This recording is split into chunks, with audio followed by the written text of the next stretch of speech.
कधी कधी आयुष्य आपल्याला इतकं थकून टाकतं की पुढे जाण्याची शक्तीच राहत नाही. जेव्हा सगळे दरवाजे बंद होतात तेव्हा एकच दरवाजा उघडतो, श्रद्धेचा. ही कथा आहे अशाच एका भक्ताची, ज्याचं आयुष्य निराशा, दुःख आणि मृत्यूच्या सावल्याने व्यापलं होतं. पण ज्याने हार मानली नाही, ज्याने शेवटच्या क्षणापर्यंत श्री स्वामी समर्थ म्हणून सुरू ठेवलं आणि त्या एका नावाने त्याचं सगळं आयुष्य बदलून टाकलं. गावाचं नाव होतं भांडरवारी. एक लहानशा ओढ्याच्या काठी वसलेलं गाव. तिथं राहत होता गोविंदराव पाटील. लहानपणापासूनच आयुष्याने त्याला कधी सुख दाखवलं नव्हतं. वडिलांचं निधन लहानपणीच झालं. आईनं कष्ट करत मुलाला मोठं केलं. शेतात काम करून जगणं भाग होतं. तरुणपणी गोविंदरावनं लग्न केलं. बायको शांताबाई प्रेमळ होती, पण नशिबानं सुख दिलं नाही. लग्नानंतर 3 वर्षांनीच ती आजारी पडली आणि तिचं निधन झालं. त्या दिवसानंतर गोविंदराव जणू तुटलाच. तो म्हणायचा, देवा, माझ्याकडून काय पाप झालं.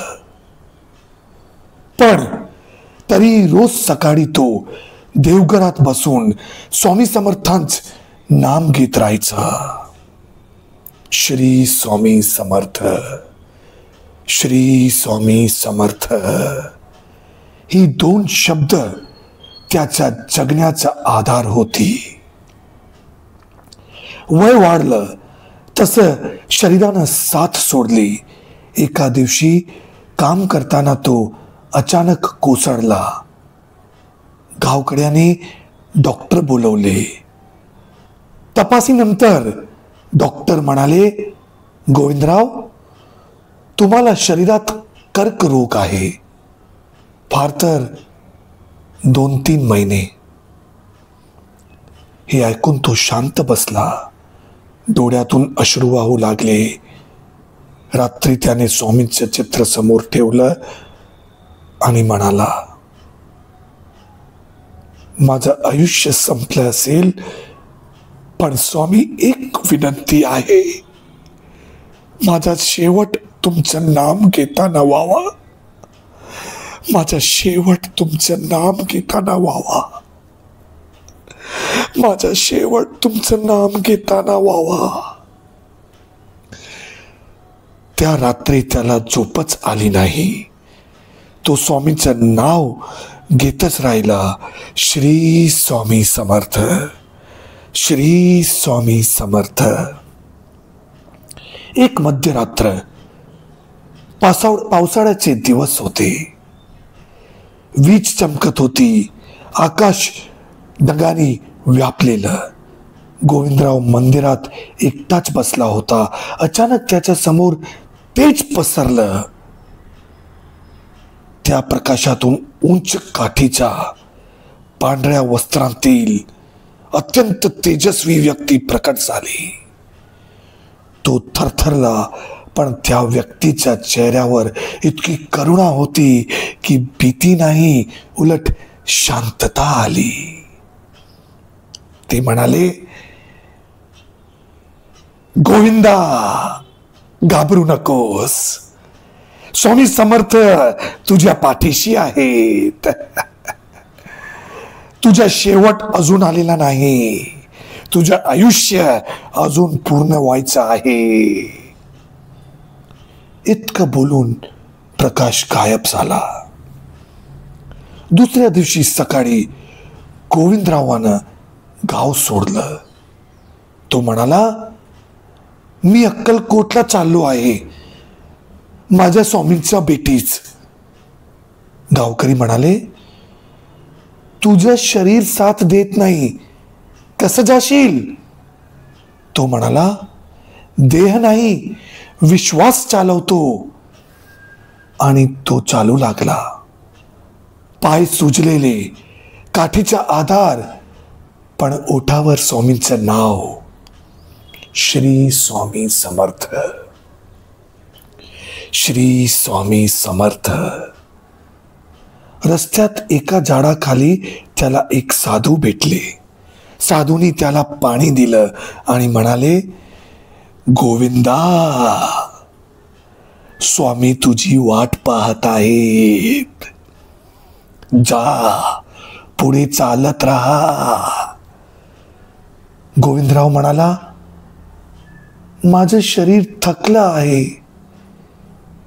साधू म्हणाले, जेव्हा मन भक्तीनं भरलेलं असतं तेव्हा शरीराचा थकवा काहीच नसतो. हे ऐकून त्याला नवीन बळ मिळालं. काही दिवसांनी गोविंदराव अक्कलकोटला पोहोचला. तो थेट स्वामीच्या मठात गेला. त्यावेळी स्वामी समाधीस्थ होते, पण वातावरणात त्यांचं तेज जाणवत होतं. गोविंदराव समोर बसला आणि म्हणाला, महाराज, आता माझं आयुष्य तुमचं आहे. मला फक्त तुमचं दर्शन हवं. त्या क्षणी मंद वारा सुटला आणि स्वामींच्या मूर्तीवरून एक फूल खाली पडलं, थेट गोविंदरावच्या हातात. त्या क्षणी त्याच्या डोळ्यातून अश्रू वाहू लागले.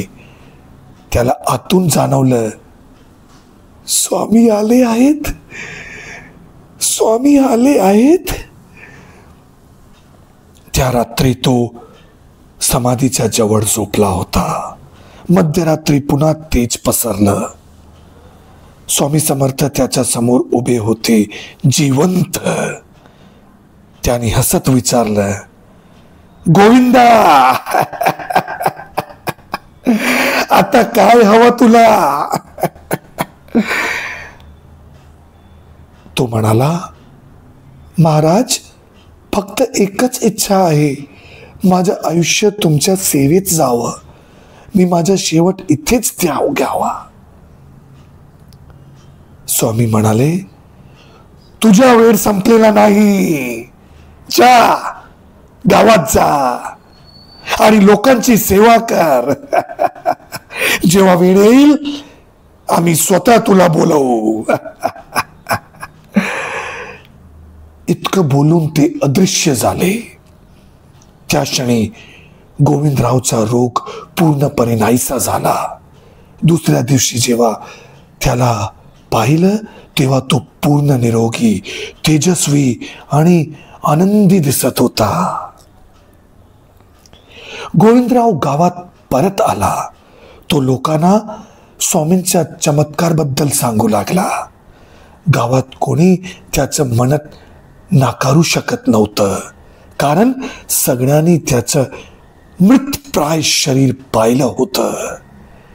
तो दररोज सकाळी गावातल्या मुलांना नामस्मरण शिकवत असे. त्याचं घर भक्तीचं केंद्र बनलं. ज्याच्या घरी तो जाई तिथं शांती, आरोग्य आणि आनंद यायचं. गावकरी म्हणू लागले, गोविंदराव स्वतः स्वामी समर्थांचा दूत आहे. काही वर्षांनी एक दिवस सकाळी तो मंदिरात बसला होता.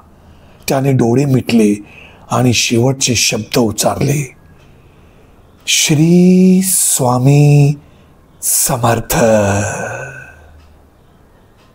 त्याच क्षणी मंदिरात मंद वारा सुटला.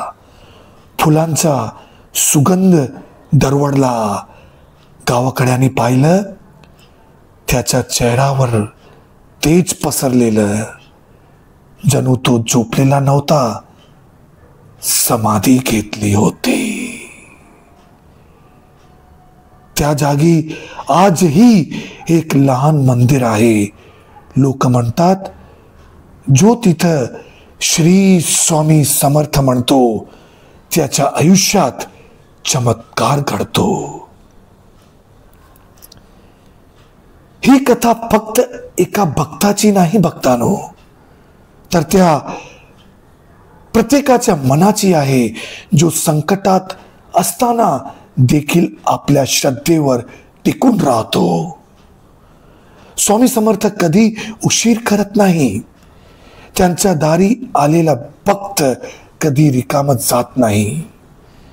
फक्त मनापासून म्हणा, श्री स्वामी समर्थ, आणि बघा चमत्कार तुमच्याही आयुष्यात होतो की नाही.